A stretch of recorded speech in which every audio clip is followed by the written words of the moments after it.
ಕಲಬುರಗಿ ಅಭಿವೃದ್ಧಿಯ ಸೋಲಾಯ್ತು. ಯಾಕಂದ್ರೆ ಮಲ್ಲಿಕಾರ್ಜುನ್ ಖರ್ಗೆ ಇನ್ನೊಂದು ಹೆಸರು ಏನಂತಂದ್ರೆ ಅದು ಅಭಿವೃದ್ಧಿ.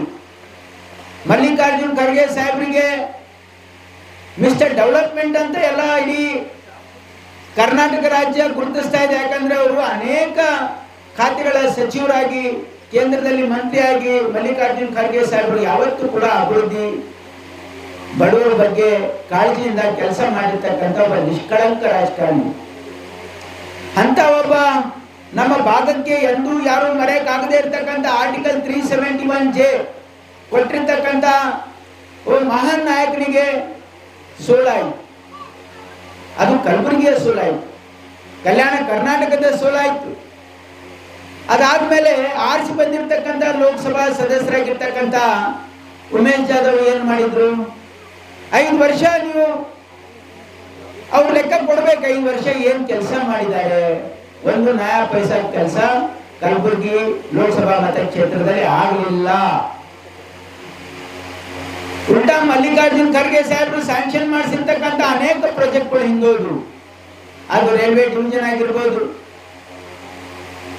ಟೆಕ್ಸ್ಟೈಲ್ ಪಾರ್ಕ್ ಆಗಿರ್ಬೋದು, ನಿಮ್ಸ್ ನ್ಯಾಷನಲ್ ಇನ್ವೆಸ್ಟ್ಮೆಂಟ್ ಮ್ಯಾನುಫ್ಯಾಕ್ಚರಿಂಗ್ ಝೋನ್ ಅನ್ನ ಕಲಬುರಗಿಗೆ ಸ್ಯಾಂಕ್ಷನ್ ಮಾಡಿಸಿದ್ರು, ಅದು ವಾಪಸ್ ಹೋಯ್ತು. ಅನೇಕ ಪ್ರಾಜೆಕ್ಟ್ಗಳು ಯಾವುದು ನ್ಯಾಷನಲ್ ಹೈವೇಗಳನ್ನ ಸ್ಯಾಂಕ್ಷನ್ ಮಾಡಿಸಿದ್ರು, ಎಲ್ಲ ನಿಂತೋದ್ರು, ಯಾವುದು ಕೆಲಸ ಆಗಲಿಲ್ಲ. 5 ವರ್ಷಗಳ ಕಾಲ ಹಣ ಮಾಡಿದ್ರು. ಅವ್ರಿಗೆ ಓಟ್ ಕೇಳಕ್ಕೇನು ಮುಖ ಇಲ್ಲ ಅಂತ ಹೇಳಿ ಮೊದಲೆಲ್ಲ ಬಿಜೆಪಿ ಕಾರ್ಯಕರ್ತರಿಗೆ ಕಿರಿಕಿರಿ ಮಾಡಿದ್ರೆ ಅವ್ರು ಏನ್ ಹೇಳ್ತಾ ಇದ್ದಾರೆ ಅಂತಂದ್ರೆ, ನೀವು ನನ್ನ ಮುಖ ನೋಡಿ ಓಟ್ ಹಾಕ್ಬೇಡ್ರಿ, ಮೋದಿ ಮುಖ ನೋಡಿ ಓಟ್ ಹಾಕ್ರಿ ಅಂತ ಹೇಳ್ತಾ ಇದ್ದಾರೆ. ಕಳೆದ ಬಾರಿನೂ ಇದೇ ಹೇಳಿದ್ರು ಬಿಜೆಪಿ ಅವರು. ಮಲ್ಲಿಕಾರ್ಜುನ್ ಖರ್ಗೆ ಸಾಹೇಬ್ರು ಎದ್ರು ಉಮೇಶ್ ಜಾಧವ್ ಯಾರ್ರೀ ಚುನಾವಣೆ ಏನ ಸ್ಪರ್ಧೆ ಎಲ್ರಿ ಉಮೇಶ್ ಜಾಧವ್ ಚುನಾವಣೆ ಅಲ್ಲ, ಮೋದಿಗೆ ನೋಡಿ ಓಟ್ ಹಾಕ್ರಿ ಅಂತ ಹೇಳಿದ್ರು. ಸಾರಿ, ಈಗ ಮೋದಿ ನೋಡಿ ಓಟ್ ಹಾಕಿ 5 ವರ್ಷ 2 ಕೈಲಿ ಉಳಿದೀವಲ್ಲ. ಈಗ 5 ವರ್ಷ ಮೋದಿ ನೋಡಿ ಓಟ್ ಹಾಕಿನೇ ಏನು ಲಾಭ ಆಗಿಲ್ಲ. ಮತ್ತೆ ಯಾಕೆ ಓಟ್ ಹಾಕಬೇಕು? ತಾವು ಆಲೋಚನೆ ಮಾಡಿ. 10 ವರ್ಷಗಳ ಕಾಲ ಗ್ರಾಮೀಣ ಪ್ರದೇಶದಲ್ಲಿ ಇರ್ತಕ್ಕಂಥ ರೈತರಿಗಾಗ್ಲಿ ಬಡವರಿಗಾಗ್ಲಿ 10 ವರ್ಷ ಮೋದಿ ಸರ್ಕಾರ ಅವರ ಸಾಧನೆ ಶೂನ್ಯ. ನಾನು ಯಾಕೆ ಮಾತು ಹೇಳ್ತಾ ಇದ್ದೀನಿ ಅಂದ್ರೆ, ತಾವೆಲ್ಲ ಆಲೋಚನೆ ಮಾಡಿ. 10 ವರ್ಷ ಮೋದಿ ನರೇಂದ್ರ ಮೋದಿ ಅವರು ಕೇಂದ್ರದ ಪ್ರಧಾನಮಂತ್ರಿ ಆಗಿದ್ರು. ಏನ್ ರೈತರ ಸಾಲ ಮನ್ನಾ ಮಾಡಿದ್ರ? ನೀವು ಆಲೋಚನೆ ಮಾಡಿ, ಏನ್ ರೈತರ ಸಾಲ ಮನ್ನಾ ಮಾಡಿದ್ರ? ಯಾಕೆ ಮಾಡಲಿಲ್ಲ ರೈತರ ಸಾಲ ಮನ್ನಾ? ಹಿಂದೆ ಕಾಂಗ್ರೆಸ್ ಸರ್ಕಾರ ಇದ್ದಾಗ 2009ರಲ್ಲಿ ನಾವು ರೈತರ ಸಾಲ ಮನ್ನಾ ಮಾಡಿದ್ವಿ. ಇಡೀ ದೇಶದ 70,000 ಕೋಟಿ ರೈತರ ಸಾಲ ಮನ್ನಾ ಮಾಡಿರ್ತಕ್ಕಂಥದ್ದು ಕಾಂಗ್ರೆಸ್ ಪಕ್ಷದ ಇತಿಹಾಸ ಇದೆ. ನಮ್ಮ ಸರ್ಕಾರ ಇದ್ದಾಗ ನಾವು ಈ ದೇಶದ ಬಡವರಿಗಾಗಿ ಉದ್ಯೋಗ ಖಾತ್ರಿ ಕಾನೂನು ಮಾಡಿದ್ವಿ. ನಾವು ಶ್ರೀಮಂತರಿಗೋಸ್ಕರ ಮಾಡಿಲ್ಲ, ಈ ದೇಶದ ಬಡವರಿಗೋಸ್ಕರ ಮಾಡಿದ್ವಿ.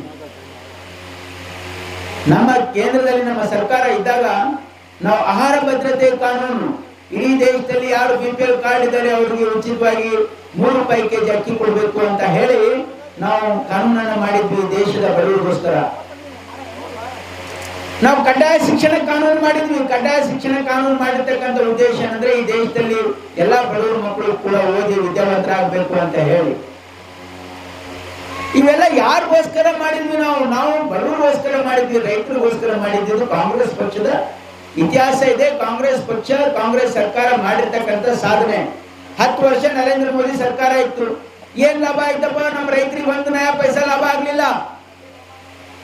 ಅವ್ರು ಹೇಳಿದ್ರು ಮೋದಿ ಅವರು ಏನಂದ್ರೆ, ಮೊದಲನೇ ಬಾರಿ ಚುನಾವಣೆ 2014ರಲ್ಲಿ ಏನಂದ್ರೆ, ಬಹಳ ಬಹುತ್ हो गई है महंगाई की मार, अब की बार मोदी सरकार ಅಂತ ಹೇಳಿದ್ರೆ. ಅಂದ್ರೆ ಅವಾಗ ಏನ್ ಹೇಳ್ತಿದ್ರು, देखो पेट्रोल डीजल कितना महंगा हुआ है, अगर मोदी सरकार आएगी तो 30-40 रुपए में पेट्रोल मिलेगा ಅಂತ ಹೇಳಿದ್ರೆ ಹೇಳಿಲ್ಲ. ನೀವೆಲ್ಲ ಕೇಳಿದಿರಲ್ಲ. ಮೋದಿ ಸರ್ಕಾರ ಬಂದ ಮೇಲೆ ಯಾವುದು ಬೆಲೆ ಕಮ್ಮಿ ಆಗಿಲ್ಲ, ಜಾಸ್ತಿ ಆಗಿದೆ. ರೈತರ ಆದಾಯ ದುಪ್ಪಟ್ಟು ಮಾಡ್ತೀವಿ ಅಂತ ಹೇಳಿದ್ರು. ರೈತರ ಆದಾಯ ದುಪ್ಪಟ್ಟಾಗಿಲ್ಲ, ರೈತರ ಖರ್ಚು ದುಪ್ಪಟ್ಟಾಗಿದೆ. ಯಾಕೆ ಅಂತಂದ್ರೆ ನೋಡಿ, DAP ರೇಟು ಇವತ್ತು ನಮ್ಮ ಸರ್ಕಾರ ಇದ್ದಾಗ 650 ಇದ್ದಿದ್ದು 1400 ಆಗಿದೆ DAP ರೇಟು.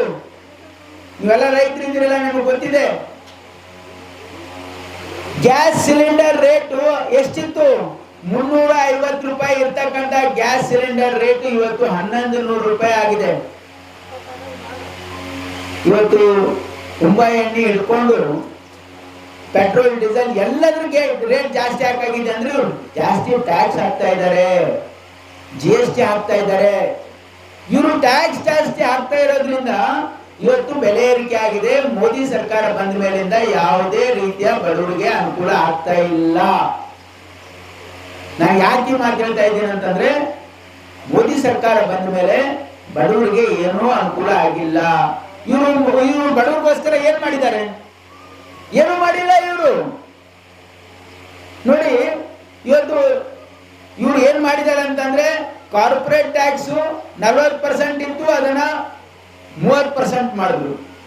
ಕಳೆದ ಈ ಬಜೆಟ್ ನಲ್ಲಿ 30% ಇದ್ದರೆ 25% ಮಾಡಿದ್ರು. ಇದು ಕಾರ್ಪೊರೇಟ್ ಅಂದ್ರೆ ದೊಡ್ಡ ದೊಡ್ಡ ಶ್ರೀಮಂತರಿಗೆ ಲಾಭ ಟ್ಯಾಕ್ಸ್ ಕಮ್ಮಿ ಮಾಡಿದ್ದಾರೆ.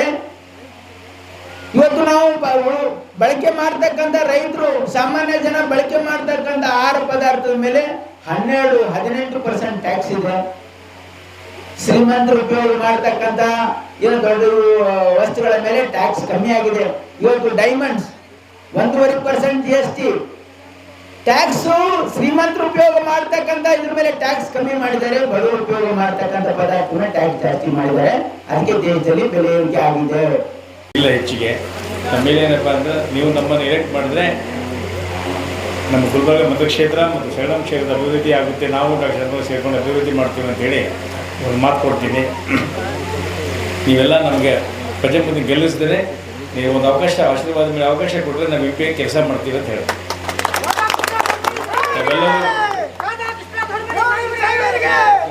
ತಾವೆಲ್ಲರೂ ಒಟ್ಟಾಗಿ ಬಹುಮತದಿಂದ ಗೆಲ್ಲಿಸಿದ್ರಿಂದ ವಿಶ್ವಾಸದಿಂದ ನನ್ನ ಮಾತನ್ನು ಮುಗಿಸ್ತೇನೆ. ಜೈ ಹಿಂದ್, ಜೈ ಕರ್ನಾಟಕ.